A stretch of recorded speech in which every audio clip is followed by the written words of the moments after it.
श्री राम जय राम जय जय राम। श्री राम जय राम जय जय राम। श्री राम जय राम जय जय राम। श्री राम जय राम जय जय राम। बोलिए सियावर रामचंद्र भगवान की जय। पवन सुत हनुमान की जय।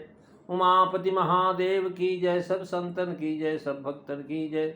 सत्या जोता वाली माता तेरी सदा ही जय। सनातन धर्म की जय। सदगुरुदेव महाराज की जय। नमो पार्वती पते हर हर महादेव। आदरणीय श्रोतागणों, मानस चिंतन चैनल पर आप सभी का स्वागत है। पिछली चर्चा में आप राजा मनु और रानी शतरूपा के सामने दिव्य स्वरूप भगवान श्री सीताराम जी का दर्शन देख रहे हो। एकटक भगवान को देखते हुए राजा मनु का मन नहीं भर रहा है और हर्ष में ऐसे फूल गए कि शरीर की सुध भूल गई। महाराज जमीन के ऊपर डंडे के समान पड़ गए और भगवान के चरणों को महाराज पकड़ लिया उन्होंने। भगवान ने क्या किया, उनके सिर पर अपना हाथ फेर दिया और उठा लिया। करुणा पुंज है भगवान, उठा लिए और करुणा निधान भगवान ने उनको उठा करके महाराज जो है करुणा की राशि प्रभु ने कर कमल से उनके सिरों को छुआ और उन्हें उठाया। फिर वे कृपा के निधान बोले कि हे राजा मनु, मुझे अत्यंत प्रसन्न समझो तुम और मैं महादानी हूँ। ऐसा मान करके जो मन में तुम्हारे अच्छा लगे वो मेरे से वर मांग लो। कहते हर्ष विबस तनु दशा भुलानी और परे दंड एव गही पद पानी। सिर पर से प्रभु निज कर कंजा और तुरंत उठाए करुणा पुंजा। श्री राम जय राम जय जय राम। श्री राम जय राम जय जय राम। बोले कृपा निधान पुनि अति प्रसन्न मोहि जान। मागहु बर जोई भाव मन महादानी हनुमान। मंगल भवनु अमंगल हारी रवउ सुदशरथो अजीर बिहारी। श्री राम जय राम जय जय राम। श्री राम जय राम जय जय राम। महाराज हर्ष विवश तन दशा भुलानी। भाव है कि पहले तो तन की सुध थी, इसी से दंडवत किया था। अब जो महाराज बोले मन कर दंडवत, अब तन की सुध भूल गई। इसी डंडे की तरह महाराज चरणों पर गिर पड़े। यहाँ जो है दंडवत करना नहीं लिखते हैं, दिखाते हैं कि रूप देख करके अत्यंत हर्ष हुआ। हर्ष विवश होने से शरीर की सुध भूल गई, वाणी से कुछ शब्द नहीं निकल रहे हैं और दिखा रहे हैं कि महाराज वाणी शरीर की सुध बुध नहीं रह गई, तन की सुध भुलाने में महाराज चरणों के ऊपर गिर पड़े। भाव है कि शरीर की सुध नहीं रही, अर्थात शरीर पर जड़वत हो गया, इसी से डंडे के समान गिर गए। डंडा जो महाराज जो है नीचे गिर जाता है तो ये बताता है कि भाई तुम अपने हाथ में उठाओ और मेरा जैसा चाहो वैसा प्रयोग करे। ऐसे ही भगवान के सामने उन्होंने कहा, प्रभु अब तो मैं आपके सामने डंडा बन गया हूँ, निर्जीव हूँ, आप जैसा चाहें हमें चलाएं। और इस प्रकार से करे भाव यह कि शरीर की सुध रही नहीं। परे दंडेव कहा, दोनों में भेद कारण है कि सीताराम जी के विरह और जो है विकट की नाई महाराज यहाँ दंड पर पड़े और जो है उनको उपमा लकुट अर्थात पत्नी छड़ी से दिया। मन शतरूपा हिष्ट पुष्ट मानव भय भवंते आए, इससे उनके विषय में दंड शब्द प्रयोग किया। मनु महाराज ने भगवान का आदर किया। दंडवत करना और दंडवत चरणों पर गिरना ये आदर है। भगवान ने मनु जी का आदर किया, सिर पर हाथ फेर करके उनको तुरंत उठाया, ये आदर है। सिर पर से प्रभु करुणा कुंजा, तुरंत उठाए करुणा पुंजा। बहुत देर तक पड़े रहे, रखने से मनु जी का अनादर होता, इसलिए महाराज तुरंत न उठाने से सेवक का निरादर और स्वामी की में निठुरता पाई जाती। इसी तरह महाराज अगर सेवक स्वयं ही उठ पड़े तो उनमें तो प्रेम की न्यूनता प्रकट होती। अब जो है सेवक उठ नहीं रहा तो भगवान क्या किए, अपने हाथ से उठाया। करुणा की पुंज है, क्योंकि करुणामय प्रभु नाथ गोसाई, बेगी पाई है पीरे पराई। शिष्य तुरंत उठाया। मनु के ऊपर मन वचन कर्म से भगवान की कृपा है। स्पर्श दिया, सिर पर हाथ फेरना ये कर्म है, कायिक कृपा है। करुणापुंज ये मानसिक कृपा है। बोले कृपा निधान ये वचन से कृपा है।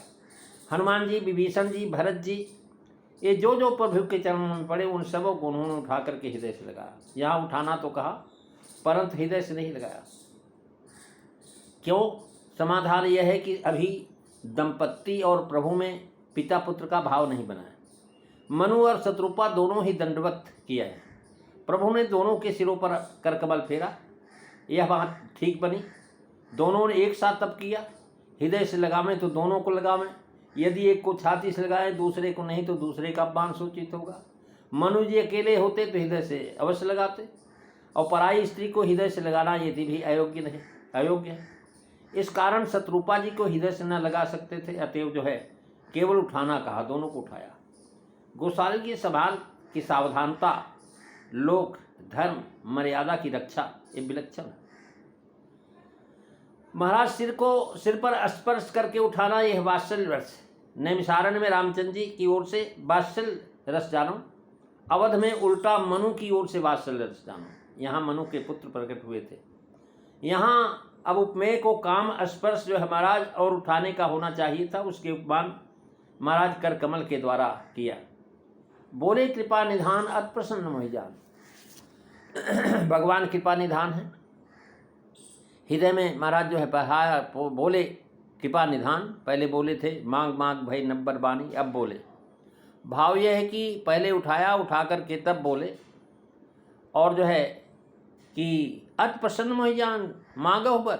भाव यह है कि जो अपनी ओर से तुमने मांगा सो तो मैंने दे दिया, पर अब हम प्रसन्न हैं तुम्हारे ऊपर। पहले तुमने कहा भाई रूप दिखाओ, हमने दिखा दिया, लेकिन अब हमारी तरफ से मांगो और मैं देना चाहता हूँ।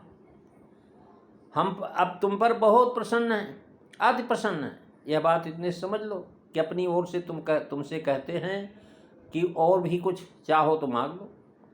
इतना मात्र कह देने से हमको संतोष नहीं हुआ, अतः और बर मांगो। कृपा की बलिहारी जास कृपा नहीं कृपा अघानी, अति प्रसन्न मोहि जान मांगो बर। यहाँ तक महाराज देने के 3 विशेषण दिए हैं। एक तो महादानी, दूसरे अति प्रसन्न, तीसरे कृपा निधान। अतएव कृपा करके प्रसन्न होते हैं और प्रसन्न होकर के कुछ देते हैं, सब कुछ देते हैं। अति प्रसन्न होने का भाव है कि सो हमने तुमसे कहा जो तुम्हारे को चाहिए वो दे। महाराज देखिए, इसमें दर्शन दीजिए, पहले मांगा था, अब प्रसन्न होकर के दर्शन दिया। अब अति प्रसन्न है तो तुम जो मांगो सो तो हम दे।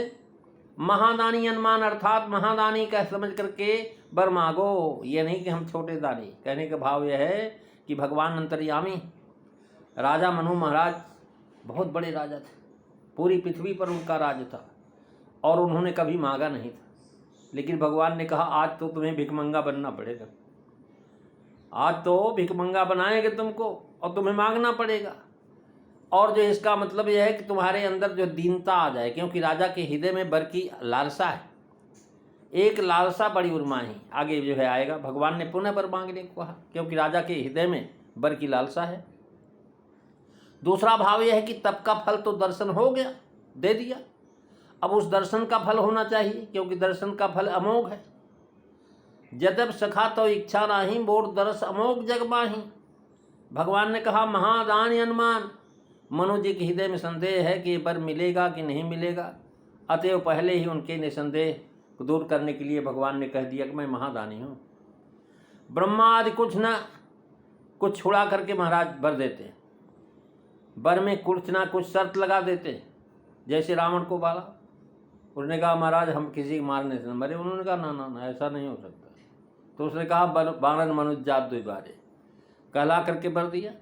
वे दानी हैं, और श्री सीताराम जी महादानी हैं, क्योंकि वो सब कुछ अपने तक को दे देते हैं। ऐसा कोई दानी नहीं जो स्वयं को ही दान कर दे। महाराज अनुमान से सिद्ध है, विधि हरिहर दानी है, अनुमान से सिद्ध है। जिसके अंश दानी है वह अंशी महादानी क्यों नहीं होगा। यहाँ वाम भाग में अर्थात किशोरी जी में ऐश्वर्य वर्णन किया। राजा रानी को इस ऐश्वर्य की कामना नहीं है, इसलिए किशोरी जी नहीं बोली। दक्षिण भाग प्रभु में माधुर वर्णन किया गया है, इसी से चाह दोनों की है, ये राम जी मिल जाते तो अच्छा था। इसी से प्रभु ही बोले कि लोक रीति यह है कि जब स्त्री पुरुष दोनों साथ होते हैं तो प्रायः पुरुष ही बात करता है और पुरुष की बात का अनुमोदन जो है उसकी पत्नी करती है। प्रेमी सज्जनों, आज यहीं तक हम कथा सुना रहे हैं, अगली चर्चा आप अगले दिन श्रवण करेंगे। आज बस इतना ही। बोलिए सियावर रामचंद्र भगवान की जय। श्री राम जय राम जय जय राम। श्री राम जय राम जय जय राम। श्री राम जय राम जय जय राम। बोलिए सियावर रामचंद्र भगवान की जय। जय सीताराम। सभी को